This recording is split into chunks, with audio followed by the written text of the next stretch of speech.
मेरे दोस्तों, आपको अपने इस रिजल्ट एक्सप्रेस में स्वागत है। आपको आज हम लेकर आए हैं फिज़िक्स का आज फर्स्ट क्लास है, जिसमें कि हम आपको बताएंगे। जैसे कि आप लोग जानते हैं कि जब किसी भी सब्जेक्ट को पढ़ते हैं तो उस सब्जेक्ट में शब्दकोश होता है। शब्दकोश का मतलब, जैसे आपको कभी भी किसी भी चैप्टर के अंदर आपको कोई भी जैसे वर्ड, जैसे प्लांक का सिद्धांत, प्लांक का नियतांक, उसी तरह आपको न्यूटन बम, उत्सर्जन, माइक्रो तरंगे, ऐसे भी सभी प्रकार के जो है वो आपको सब्जेक्ट में मिल सकते हैं। तो उसी के लिए आज हम शब्दकोश के बारे में आपको बताएंगे कि कौन सा शब्दकोश है और क्या है, इसका क्या मान होता है, इसे क्या कहते हैं। देखिए, फर्स्ट क्या है, एक मिनट आपको हम जूम करके बताएंगे जिसकी आपको परेशानी ना हो। देखिए,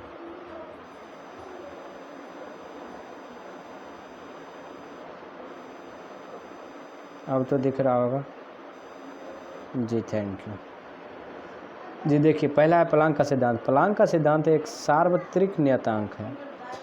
यह एक क्या है, सार्वत्रिक नियतांक, और इसका मान कितना होता है, 6.64 इंटू 10⁻⁻34 जूल पर सेकेंड। जी देखिए, प्लांक नियतांक एक सार्वत्रिक नियतांक है, और यह जो है इसका मान कितना होता है, 6.64 इंटू 10⁻⁻34 जूल पर सेकेंड होता है। दूसरा क्या है कि फोटो ऊर्जा है, यह एक प्रकाश है। जब प्रकाश किसी वस्तु पर पड़ती है तब उससे इलेक्ट्रॉन उत्सर्जित होता है। तो इससे इलेक्ट्रॉन उत्सर्जित होता है। इससे क्या इलेक्ट्रॉन उत्सर्जित होता है। इसी प्रक्रिया को क्या कहते हैं, फोटो। और जो इलेक्ट्रॉन होता है उसको कहते हैं फोटो इलेक्ट्रॉन। उससे जो इलेक्ट्रॉन उत्सर्जित होता है उसको कहते हैं फोटो इलेक्ट्रॉन। अब तीसरा है, देखिए, न्यूट्रॉन बम। न्यूट्रॉन बम क्या है कि यह न्यूट्रॉन बम जो है, एक मिनट, न्यूट्रॉन बम जो है वह जीव जंतुओं को विनाशक और मानव के लिए है, लेकिन वो किसी भी सामान यानी छत, मकान, कोई भी लकड़ी, पेड़ पौधा, उसके लिए क्षति नहीं पहुंचाती है। और ये अपवाद भी कहा जाता है, अपवाद भी नहीं होता है। मतलब कोई चीज़ जैसे इधर उधर नहीं होता है, वो सिर्फ जीव जंतु के लिए यानी और मनुष्य के लिए, यानी उसको आंतरिक प्रॉब्लम होता है। जैसे कि न्यूट्रॉन बम पड़ता है तो उसको सांस लेने में प्रॉब्लम होता है और उससे बीमारी हो सकती है। तीसरा है मोल जो है वो आप फिजिक्स में और केमिस्ट्री में भी पढ़ते होंगे, मोल। तो अब हम बताएंगे मोल क्या है। मोल जो है वो 1 ग्राम अणु कोई भी पदार्थ है वो 1 ग्राम अणु लीजिए और उसमें से कुल संख्या समान। जैसे कोई आप एक अणु लिया और इसका संख्या समान हो गया तो यह 1 मोल के बराबर, और 1 मोल कितना होता है, 6 इंटू 10⁻23। 6 इंटू 10⁻23 होता है। इसको ही मोल कहा जाता है। अब देखिए मेरे दोस्तों, चौथा है माइक्रो तरंगे में क्या होता है, जैसा कि आप लोग जानते हैं कि माइक्रो तरंग एक प्रकार का तरंग है, और ये तरंगदैर्घ्य का अवरक्त तरंग और रेडियो तरंगों के बीच होता है। जैसे अवरक्त तरंग और रेडियो तरंग के बीच इसका मान होता है माइक्रो तरंग का। अब देखिए, अगला है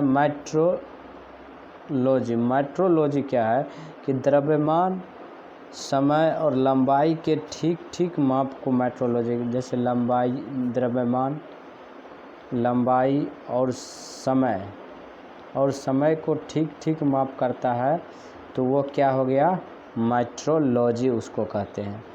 अब है अगला अवरक्त विकिरण। देखिए दोस्तों, इसमें क्या है कि विद्युत चुंबकीय और विकिरण का वह भाग है जिसकी तरंग लाल प्रकाश तरंगदैर्घ्य से अधिक होता है और अवरक्त तरंग कहलाती है। यानी कि तरंगदैर्घ्य जो है, तरंगदैर्घ्य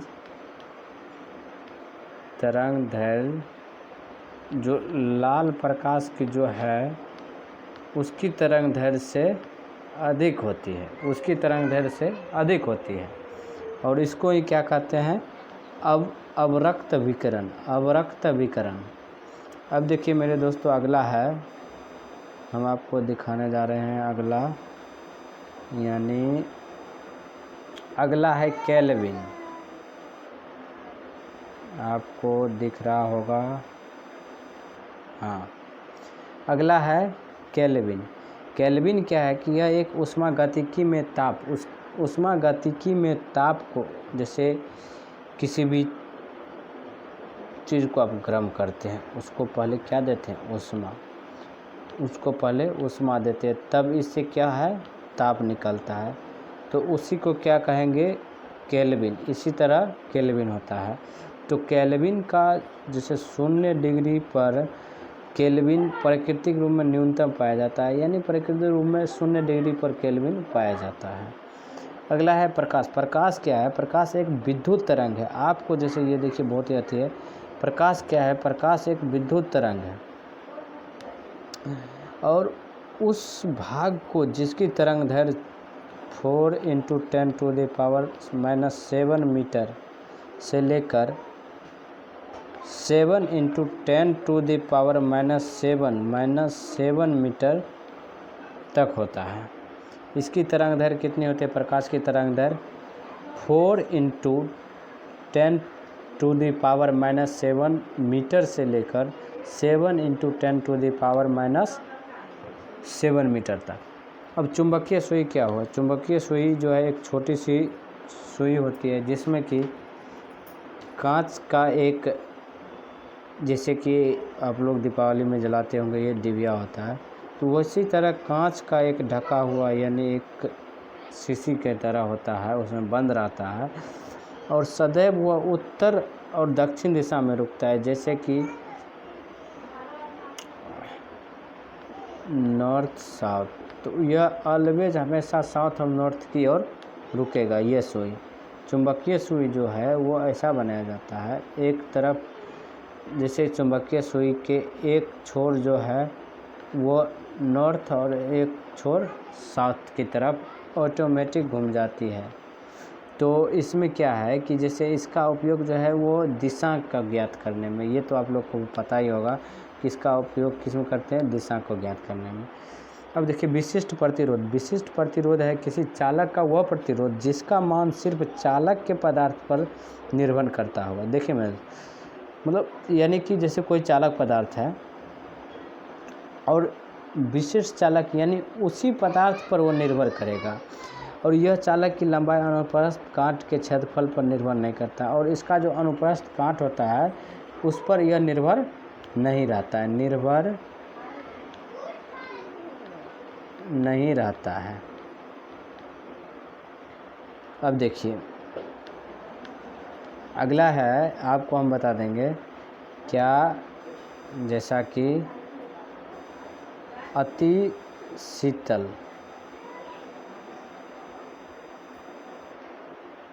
अगला क्या है, अति शीतलन। अति शीतलन क्या है कि द्रवों का धीमा और लगातार शीतलन जिसके कारण उच्च उनका ताप उनके हिमांक से नीचे गिर जाता है, यानी उनके हिमांक से नीचे गिर जाता है, और उनका द्रवों का धीमा और शीतलन को ही धीमा कहा जाता है, शीतलन को ही धीमा कहा जाता है, समझ गए। तो इनके कारण जब जिसका अगर हिमांक अगर नीचे हो जाएगा ना, समझ जाना कि वो क्या है, शीतलन, यानी वो धीरे धीरे हो गया। अब है ट्रांसफार्मर। ट्रांसफार्मर एक युक्ति है, एक क्या है, यह एक युक्ति है जिसके द्वारा कम वोल्ट से प्रतिवर्ती धारा को अधिक वोल्ट को कम वोल्ट में किया जाता है। यह क्या है कि ट्रांसफार्मर उसको कहते हैं, जैसे कि आप लोग जानते हैं कि 11,000 वोल्ट का ट्रांसफार्मर, उससे छोटे छोटे 200 वोल्ट 300 वोल्ट इतना बिजली दिया जाता है। और इसी तरह ट्रांसफार्मर का उपयोग इसी में होता है कि वह अधिक, यानी वो जो है अधिक को कम और प्रतिवर्ती धारा अधिक को वो कम धारा में वह परिवर्तित करता है। अब देखिए रिफ्लेक्शन यानी परावर्तन। रिफ्लेक्शन क्या होता है कि जैसे कि जब प्रकाश की किरणें एक माध्यम से दूसरे माध्यम में प्रवेश करती है तो वह मार्ग बदल लेता है। जैसे ये जाना था इस साइड तो वो बदल लेता है, ये अलग हो गया, ये समझो कि वायु और ये हो गया जल, तो वो अपना मार्ग बदल लेता है। तो उसी को क्या कहते हैं? परावर्तन। जैसे कि परावर्तन यानी एक माध्यम से जब दूसरे माध्यम में जाता है तो वह अपना जो उसका वे है यानी पाथ है वह बदल लेता है, तो वही परावर्तन हो गया। और मार्ग में विचलित हो जाती है, अपने मार्ग से विचलित हो जाती है, इस प्रक्रिया को परावर्तन कहते हैं, रिफ्लेक्शन इसको कहते हैं।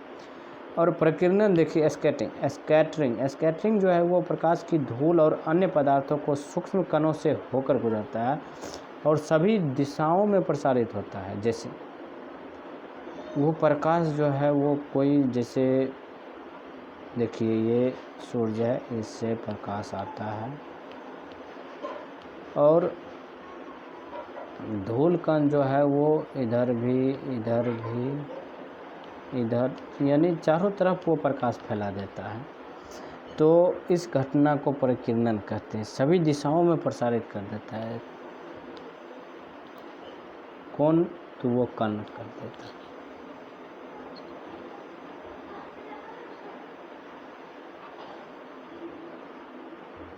अब देखिए अनुनाद देखिए, अनुनाद जो है रिसोनेंस, जब किसी वस्तु पर लगाए गए बाह्य बल की आवृत्ति और वस्तु की अपनी स्वाभाविक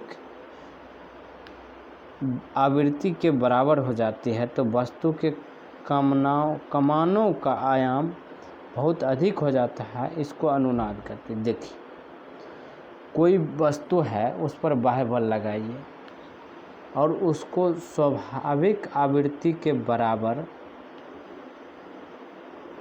यानी स्वाभाविक आवृत्ति के बराबर वो दशा में वस्तु के कणों की आवृत्ति के अधिक हो जाती है। जैसे यहाँ लटकाने पर ये अधिक हो जाती है तो उसको अनुनाद कहते हैं। उसको क्या कहते हैं? अनुनाद।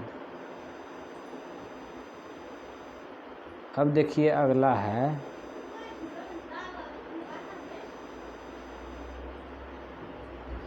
फोटोन है, यह एक ऊर्जा का बंडल है और इसमें प्रकाश से चलता है और यह प्रकाश से चलता है। फोटोन कैसे चलता है? Lights, way of light. वैद्युत सेल यानी वैद्युत सेल, ये नहीं मेरे दोस्त एक छूट गया। जैसे है प्लाज्मा यह गैस की अवस्था है, और यह धन आयन और इलेक्ट्रॉन स्वतंत्र अवस्था में रहता है। इसमें धन आयन और इलेक्ट्रॉन स्वतंत्र अवस्था में रहता है और गैस विद्युत का चालक होता है। यह गैस जो है वो विद्युत का चालक होता है।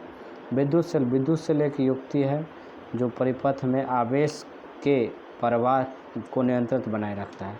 फ़ारेनहाइट एक पैमाना है जिससे कि वह बर्फ़ का गलनांक -32 डिग्री, पानी का क्वथनांक 212 यानी 212 डिग्री सेल्सियस, और इस पैमाने पर को फ़ारेनहाइट द्वारा प्रदर्शित किया जाता है।